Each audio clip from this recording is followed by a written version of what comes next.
Velkommen til Sandheden på bordet. Talkshowet, hvor politik ikke er pakket ind i spin og floskler.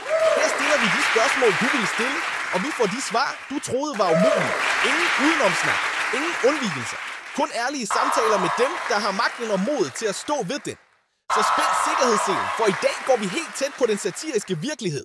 Dette er ikke bare politik, det er politik uden filter. Velkommen til dig. Vi har lavet dit navn om, så du her hedder Mette Henriksen, og vi har lavet din stemme om, så du kan svare så anonymt som muligt. Nå, lad os starte med det. Du er stadig statsminister af Danmark. Er det ikke korrekt? Ja, det er korrekt.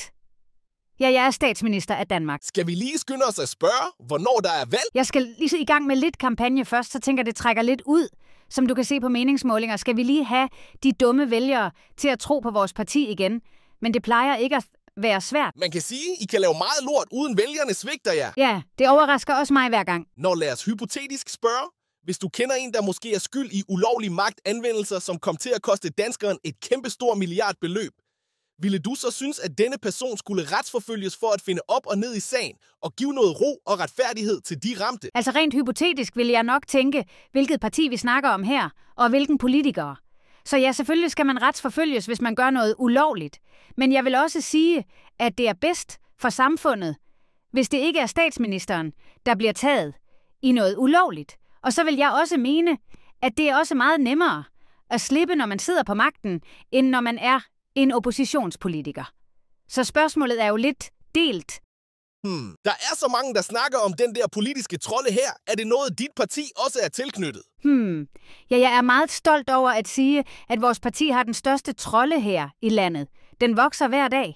Mine egne små lemminger. Men er det ikke lidt snyd, at I sidder og manipulerer befolkningen til at stemme på jer? Nej, det synes jeg ikke. Vi har jo ikke taget deres frie vilje, i hvert fald ikke helt endnu. Men hvis de ikke stemmer på os, kan de jo ikke være sikre på at beholde deres nemme jobs ved stat og kommunerne. Der er noget om snakken. Antallet af ansatte i den offentlige sektor er fortsat højt, selvom kvaliteten af den offentlige velfærd er faldet markant. Præcis. Hvad var det egentlig, der stod i dem, siden de aldrig måtte se dagens lys? Der er en lang skæld ud på min daværende minister for fødevarer, fiskeri, ligestilling og nordisk samarbejde. Og det sidste samarbejde. Hvordan kan han selv kalde det samarbejde? Han var så tæt på at få mig ned med nakken. Den tumpe armen, altså, han skal holde sin kæft. Og det kommer jo ikke rigtig andre ved, hvad jeg taler med mine bedste veninde, BB, og den tovlige daværende minister om vel. I lyset af sagens udvikling må det være rimeligt at spørge, om vælgerne ikke har krav på at vide, hvor beslutningen faktisk udsprang fra, og hvem der bar det endelige ansvar. Hold nu kæft med de vælgere. De tror, de er vælgere, men de skal ledes. Og det tænker jeg nu engang er bedst for alle, det bliver af mig. Jeg er god til at lede dem til et godt internationalt samarbejde. Det skal være stort. Jeg vil være stor. Jeg vil ses og høres uden i den store verden, og ikke bare her i det her lille lorte land med fuldstændig ligegyldige vælgere.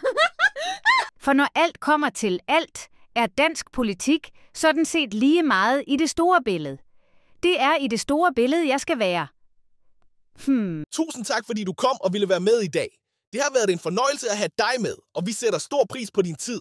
Vi håber, du vil være med igen en anden gang. Jeg skal bare lige have en selfie med dig. Nej, ellers tak. Jeg skal bare lige have en selfie med dig. Nej, det er okay, ellers tak. Og jeg skal bare lige have en selfie med dig. Politiske talkshow.